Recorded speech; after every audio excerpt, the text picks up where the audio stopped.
Hi guys, happy Friday. Yeah, I hate Fridays. Always hate Fridays, always hate the weekends. So, alright, with our 31 days of Halloween, I don't know if any of you have a Vizio TV. On the SmartCast, there are thousands, well, hundreds, a couple dozen, of free, crazy, scary movies based on true events. So you can just, if you scroll down, you'll see the list, and it's incredible. So last night I watched The Strangers again. Scariest movie. It really freaks me out because it's possible that could actually happen. And I didn't know that was actually based on a true story. So I did not know that, that couple that experienced all this crazy, all that scary crap that they went through. Those poor people. Based on a true story. It's scary. Very, very scary. Especially when you live out in the middle of nowhere. So, that's just, it's like Children of the Corn. It's hot. Luckily, the corn is being taken down, so I'm not afraid. I'd rather have Children of the Corn. God, it is fucking hot. I would rather have Children of the Corn than The Strangers. So, this is The Strangers and the real-life horrors that inspired a slasher masterpiece. So that was pretty cool. It really is a good movie. I mean, it's so psychologically, it messes with you psychologically. It makes you think that is scary. So, none of the other ones are freaky, except for these psychological thrillers that make you really, really want to think. Okay, you're laying in bed at night. You wake up 3 a.m. Could there be somebody outside your house in a mask waiting to just break in? I don't ever want to find out. So that's why you have an ADT system and security cameras around the house. It's alright. On the brutal, unsolved case, that inspired Brian Bertino's terrifying home invasion thriller. So it's never been solved. This is an ongoing case. It's never been solved. Very creepy. Alright, so as our own Brian Collins has written before, Brian Bertino's The Strangers is perhaps underrated slasher masterpiece. I agree. There needs to be something else. Us is kind of like The Strangers, but I don't understand that. So that's more psychologically mind-screwing. So, and one of the absolute scariest contemporary horror films that's impressive and increasingly rare feat, but one that Bertino pulls off in effortlessly savage fashion. So yeah, he did great with this film. I mean, amazing. Alright, for the unfamiliar, The Strangers centers around a couple relentlessly and eerily stalked by a trio of masked killers with no apparent motivation. So they have the bunny masks, they have the crazy mask, or was that the Purge? They have weird fucking masks on, that's all I know. So, they have no apparent motivation, resulting in an impeachably suspenseful home invasion thriller that crawls under your skin with the precision of the shiniest, sharpest knife. So what makes The Strangers so effective is the cold, uncaring facelessness of the killers and the absence of motivation. That is what really freaked me out. They had no motivation. They broke into a random house out in the middle of nowhere. It's really, really creepy, and if you really think about it, that's just not cool. It's very scary. So I would not want to experience anything like that in my entire life, and nor would I want anybody to ever experience this. So it's very, very scary. Alright, so Bertino understands and embraces something that most successful slashers, particularly as they become full-fledged franchises, don't. The less we know about the boogeyman, the scarier they remain. Very true. Very true. I don't think they ever found out who was behind those masks. Did they? I don't remember from last night. So, and really what is more terrifying than the notion of a killer or killers pursuing you with no rationality, no purpose, no clear-cut motivation. Very creepy. Very creepy. If it's a cult, they always have some sort of motive. Always. So Did I already read that? So what's scarier than being pursued by faceless antagonists who have carefully planned their attack, turning your own comfort against you and transforming your home into an inescapable nightmare? That already sounds like my house. The killers are insidiously cunning. Undermining the notion of a safe, familiar space as Bertino seizes one of the invasive notion of home invasion. So yes, this all has to do with home invasion, making you feel uncomfortable in your own home. And that's what the movie is supposed to do. And yes, it worked. Thank you, Bertino. Alright, so perhaps more disquieting than The Strangers is that Bertino's film was inspired by a few real-life events. So he draws on a few actual real-life events. So the filmmaker has cited a childhood experience where strangers knocked on his door while his parents were away. I have a story about that, asking for someone who didn't live there. He later found out that these people were responsible for a series of break-ins and robberies. Bertino also cited that the obvious reference, the Manson family murders. That's scary. When I was little, I about got kidnapped. Very true. I was walking down the street from my best friend's house. She lived right down the street from me. And a car stopped, and a bunch of kids started screaming, "No, Mommy!" And she asked me to get in. And I ran. I've never ran just so fast in my life. That is, I think, a lot of my... it has to do with a lot of, childhood trauma is the gift that keeps on giving. So that's my story, but that's really scary. It's very scary to go through that. But there's one lesser-known case that inspired The Strangers, and it's far more terrifying than Bertino's film, known as the Ketty Cabin Murders. This horrific quadruple homicide took place in California in 1981, and remains unsolved to this day. Unsolved murders are fairly common, but the sheer brutality of this case makes this one particularly unsettling, even more so when you fall down the internet rabbit hole of police investigative reports, crime scene photos, and rumors of potential culprits. That's really honestly scary. And thank the gods that that's never going to happen again. I hope not. So, every couple of years, he says, I revisited the Ketty Cabin story to see if there have been any new developments, and each time I find myself just as compelled and unsettled by the intensely disturbing case. So that's really, really scary. I mean, no motive. If they were a cult, they have a motive. The Manson cult had a motive. Don't know what it was. I mean, it was obviously out of this world, not even, tethered to the earth. Like a helium balloon that just floats up into the air. Alright, so the murders took place on the evening of April 11th, or the earlier morning of April 12th of 1981 in Ketty, a small defunct railroad town in Plumas County, California. Sue Sharp and her 5 kids had rented cabin 28 at the Ketty Resort, where they had stayed since the previous November after Sue left her abusive husband. On the evening of the murders, Sue was home with her 2 youngest boys, Greg and Rick, who had their friend Justin over for the night. So Sue's oldest boy, Johnny, came home later in the evening with his friend Dana. The eldest daughter, Sheila, was spending the night with a friend nearby, while the younger daughter, Tina, came home from watching TV with a neighboring friend sometime that evening. That's just creepy. That is really creepy. So in the early morning hours of April 12th, Sheila returned home from her friend's cabin to retrieve some clothes so she could attend church with the friend's family. Why? That's when she discovered the brutally murdered bodies of her mother, Johnny, and Dana, 22 feet of white cloth medical tape, which did not come from Sue's cabin. Was used to blind the limbs of the bodies, along with the extension cord from the television. A dull, flimsy table knife was found near Johnny's body, and a bloody hammer and butcher knife were found on the table. Really? Wow.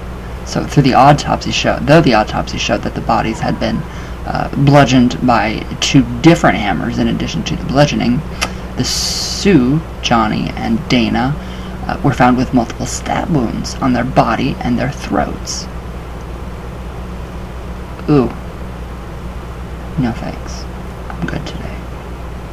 That's just really, really, really sick. So Dana had been strangled, while Johnny had been bludgeoned by a rifle that was never found. A trash can at a nearby general store yielded another bloody knife. Ooh, how did these people not get found? How do they not get found? I mean, if you steal something from, like, Walmart, you get found. I mean, how do these people not get caught? Really weird. So, while Sheila, Rick, and Greg all survived, Tina was still missing. Judging by the police reports, some believe that Tina's absence was not immediately recorded, nor was it given much consideration. So in 1984, a human skull fragment was found about 29 miles from the Keddy Resort, but it still took months before the police searched the area. Well, you would think that, the police would make more of an effort back in that time to pursue that case. Scary. But it's still, whatever. I just read that. So, alright. And they only did so after receiving a call from an anonymous party who claimed the skull fragment belonged to Sue's missing daughter. Who would have done that? The killers, obviously. So a search of the area turned up several more bone fragments, and testing confirmed that the bones belonged to Tina. See, it had to have been the killers that had called and said, hey, they're giving themselves away. I don't know. So, alright, adding further eeriness to the case is Justin, Rick, and Greg's friend who was sleeping over at the time of the murders. In a statement given to the police, Justin described a scene that reads as a half-dream, half-reality, in which 2 men attack Sue on a boat that resembles the cabin's living room, with Johnny and Dana arriving home in the middle of the crime. So the 2 older brothers confront the assailants, but are ultimately subdued and restrained. Tina is awoken by the noise and walks on the killers, who drag her away. Justin maintains that this was not a dream, that he did witness the murders, or at least some portion of the events. Given his younger age, 12, and the traumatic circumstances, it's easy to see how the details of the crime may have blended with the dream Justin was having as he woke up. So that's really creepy. That's really, really creepy. Even if it was just a dream, to actually, I guess, when you're in our your REM state of sleep, I guess all of that going on around you in your environment could have a giant impact on what you're dreaming. I mean, maybe. So, alright, the Keddy 28 website. Ooh, so you can go to Keddy 28 website. It's filled with police reports, accounts from neighbors, potential suspects, photos, and endless speculation. Perhaps more haunting than the crime scene photos that depict a quaint retro cabin streaked in blood are the candid photos of Sue and her kids taken before the murders. It's like looking at a series of banal apparitions. That's really weird. That's really, really weird and scary. Why do I feel blurry? I feel very blurry. There, maybe that helped. Yeah, there we go. It's still hot. Alright, so. Alright, for all the information that's been collected by amateur sloths, all the photos and eyewitnesses and secondhand accounts, little to no progress has been made in finding the murderers of Sue, Johnny, Dana, and Tina. So unlike Bertino's film, there was clearly some motive, but our inability to know or understand that motive makes the act just as terrifying. So yeah, there's no motive, and that's really, really creepy. That people can just do this out of the... get bored and just say, hey, I'm gonna go do this. Why? Don't. Be human beings.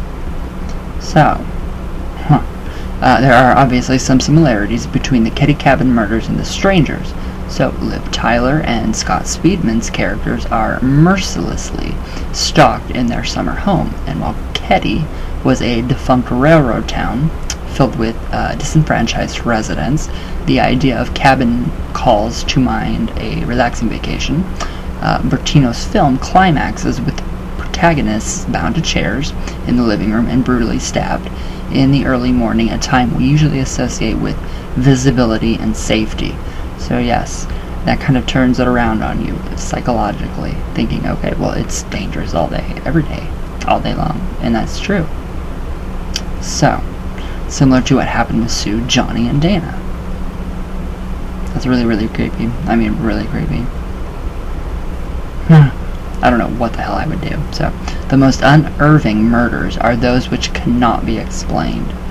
Yeah, those with which have no evidence or evident reasoning or motive, and ultimately those which remain unsolved. So that these crimes, both in Bertino's fiction and Ketty's reality, were committed in the victims' homes makes them even more disquieting. It's horrifyingly invasive, turning someone's comfort into an intangible weapon. That is very, very creepy. I would not want to experience anything like that ever.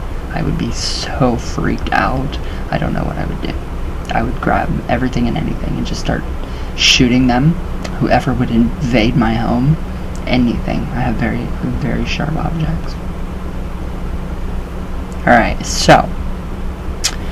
Alright, ultimately The Strangers remains so effectively scary because Bertino is faithful to the terror of the unknown and unknowable, and while horror films have been long served as catalysts for our inner fear of death, Bertino's film yields only sheer dread, a dread that grows with the understanding of just how close to reality it is. Wow. That's really, really creepy. So that is the story behind These Strangers. And I mean, I don't know. That's just really creepy. I mean, who does that? Why? Why would you want to do that to somebody's house? Why would you want to do that to anybody in particular? I mean, it's wrong. It's scary. It's very odd, but that is the one movie that has always stuck with me. Always. Because it made me think. I thought, what if that happened? What if, you're out in the middle of nowhere, and all these people start to try to, get inside of your house? I mean, for Christ's sakes, we had, I don't know if you guys remember when we had all that intense heat here in the States. It was it felt like 120 degrees. We had some guy walking down the street. He was obviously on drugs. The heat, I mean, I don't know if it was drugs or the heat, but he had a samurai sword, and he was in the field, and he was just, going insane with that sword. And it was a real samurai sword. The curved ones that you hold, across your chest or your body or whatever, like a crossbody. And yeah, he just went to town on the corner and just started to rip it all up, and I was like... And then he got into a car. Well, a car pulled up. He tried to get in, he stumbled, and then he got in, and then he leaned over and he threw up. So I don't know what it was. It was just really creepy. So that's about the creepiest thing that has ever happened like that. Except for when I lived with my grandma, my grandpa, my Ganny, the one that is always with me on the board. One night, she wasn't at home. She was at work. And I was with my grandpa. And they had an intercom, so you could hear it was outside. It was a big house, a nice farmhouse, and somebody pulled up and asked if they could come in and use the phone to help because their car broke down. My grandpa, no, you can't. If you don't leave, I'm going to call the cops. And so he got his gun out, obviously, and went to the door, and they were gone. So that's really creepy. I mean, that's my two, being kidnapped almost, the samurai sword guy, and then that happening at my grandma and grandpa's house. That was really, really scary and really creepy. I mean, to have people do that, it's very unnerving. So think about that when you go to sleep tonight, guys. Think about The Strangers. It's really creepy. So, Alright, I hope you guys have a great weekend. I will see you guys tomorrow. I love you all very, very much. All of my heart, all the way from Venus, all the way back down. So, everybody have a great weekend. Stay safe. And yeah, Halloween is coming.